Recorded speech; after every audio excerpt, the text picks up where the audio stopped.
Mah, tadi ngomongin tulang-tulang. Kamu tadi nanya tulang apa nih? Iya. Tulang rusuk dan tulang punggung. Dan tulang punggung. Sebagai seorang wanita, bukannya wanita itu adalah tulang rusuknya pria dan pria tulang punggungnya wanita. Gitu. Tapi sekarang kan banyak wanita yang menjadi tulang punggung untuk pria dan untuk keluarganya. Oke. Jadi, duduk deh. iya, Aku yang itu ngomong ya. boleh, Boleh, Mama. Silakan, Mama. Sok. Bismillahirrahmanirrahim. Assalamualaikum warahmatullahi wabarakatuh. Waalaikumsalam warahmatullahi wabarakatuh.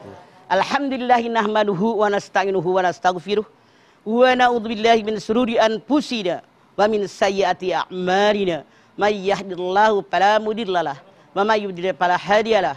Asyhadu an la ilaha illallah wahdahu la syarikalah wa asyhadu anna Muhammadan abduhu wa rasuluh. Istri tulang punggung keluarga. Ya, istri pencari nafkah lah begitu. Istri pencari nafkah.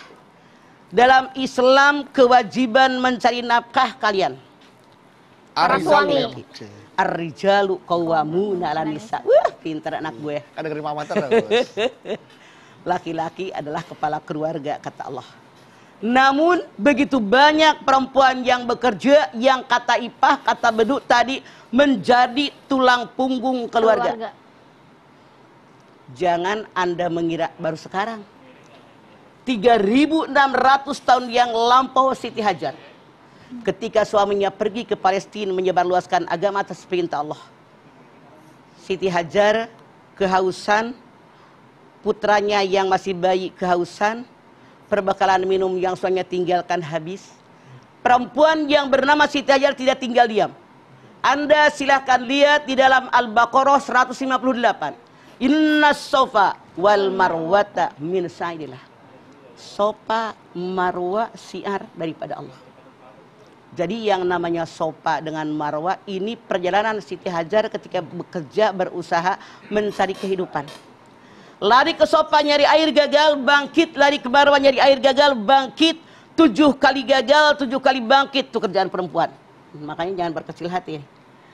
Siti Hadijah pun dia mencari rezeki, mencari nafkah. Bahkan Allah berfirman di dalam surat Ad-Duha ayat 8, wa wajadaka ilam fa'agina. Bukankah aku mendapati Muhammad kekurangan, aku berikan engkau kekayaan.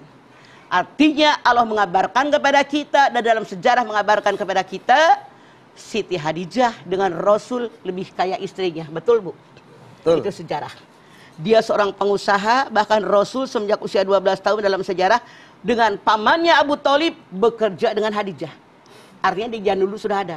Jangan Anda bilang baru sekarang banyak perempuan jadi tulang punggung keluarga. Tidak, ya. Sudah dari dulu gitu loh. Nah, masalahnya tetap kewajiban nyari rezeki buat keluarga memberikan apakah kalian. Ar-rijalu qawwamuna 'alan nisa bima faddalallahu ba'dakum 'ala ba'din wa bima anfaqum min amwalihim. Laki-laki kepala keluarga. Allah melebihkan laki-laki daripada perempuan.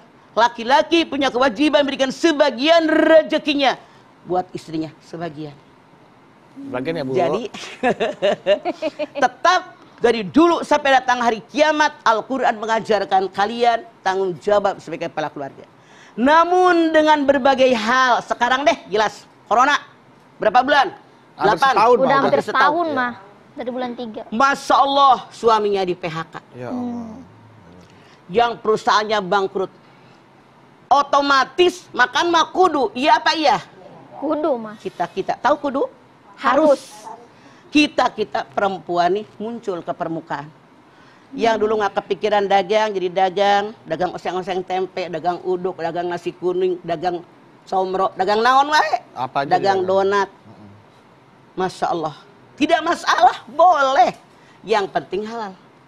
Cuman permasalahannya, kalau seorang perempuan kita bekerja, hasil daripada pekerjaan kita, Rasulullah mengatakan hak perempuan seutuhnya. Suaminya tidak boleh mengambil sedikit pun, kecuali dengan kerelaan istri.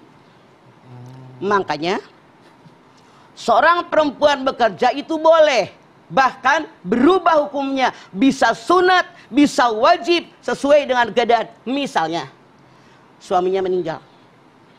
Harusnya kan kakaknya yang laki-laki yang biayai hidup dia atau saudara kandung laki-laki. Saat ini saya sendiri lihat langsung saudara kandung yang laki-laki boro-boro ngumpanin saudaranya perempuan yang janda, bahkan dia yang minta. Maka di situ kita perempuan wajib muncul ke permukaan. Cari rezeki. Wa qul i'malu fasalamalakum wa rasulul mu'minun. Bekerja kalian, Allah, Rasulnya, dan orang yang beriman akan melihat, menilai bagaimana hasil pekerjaan kalian. At-Taubah 105 ini jelas memerintahkan baik Anda laki-laki maupun Anda perempuan bekerja wajib. Tuh. Jangan ibu sombong. Saya yang kerja, ini duit saya. Ngapain jadi laki nganggur? Salah. Dulu kemana aja? Jangan kacang lupa sama kulitnya.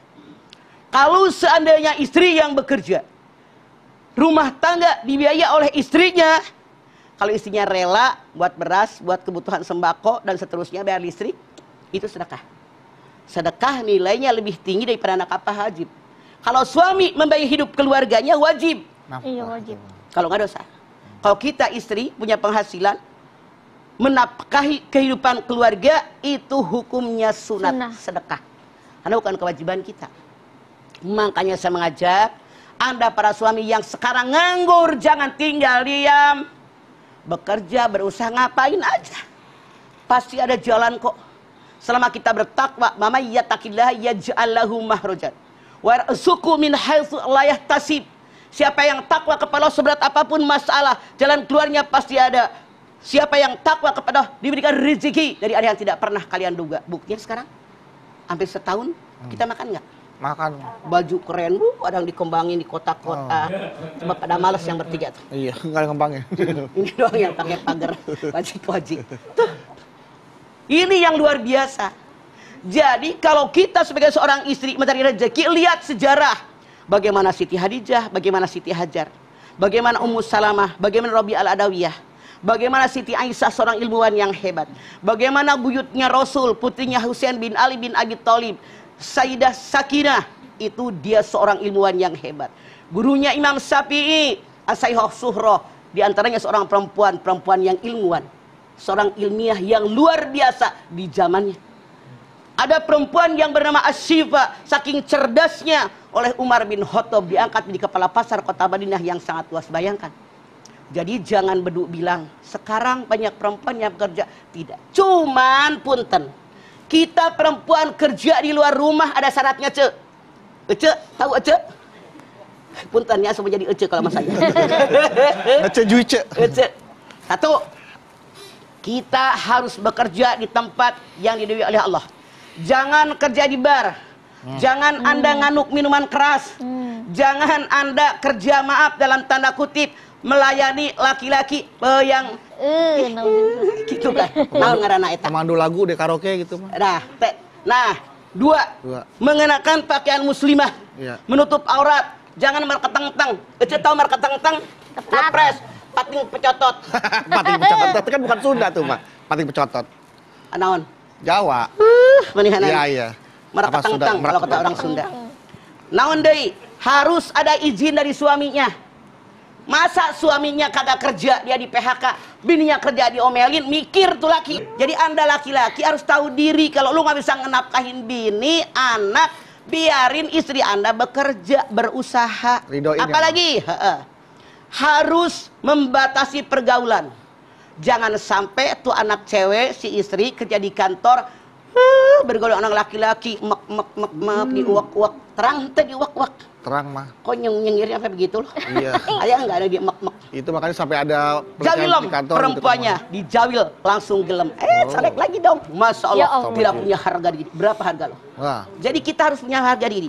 Kemudian apalagi? Jaga, walaupun Anda sebagai istri bekerja di luar rumah, tetap saja kewajiban Anda ngurus suami dengan anak-anak. Sebagai ibu rumah tangga, kewajiban kita. Kemudian apalagi? Hasil yang kita peroleh. Sebagian buat keluarga, sebagian buat kita, boleh jadi nabung. Kita bikin modal, bikin warung dan seterusnya. Insya Allah mudah-mudahan corona selesai, punya modal buat dagang. Jadi banyak syarat yang harus dilakukan oleh kita perempuan. Kalau kerja di luar rumah, tapi seandainya Anda kerja tidak di luar rumah, di dalam rumah lebih baik. Rasul bersabda, pintu rezeki ada 10, 8 diantaranya berniaga. Walaupun kita tidak kerja keluar rumah, di rumah kita bisa dapat penghasilan. Baik. Oke, Jawa, setelah ini kita kembali lagi. Tetaplah bersama kami di rumah Mama, Dede.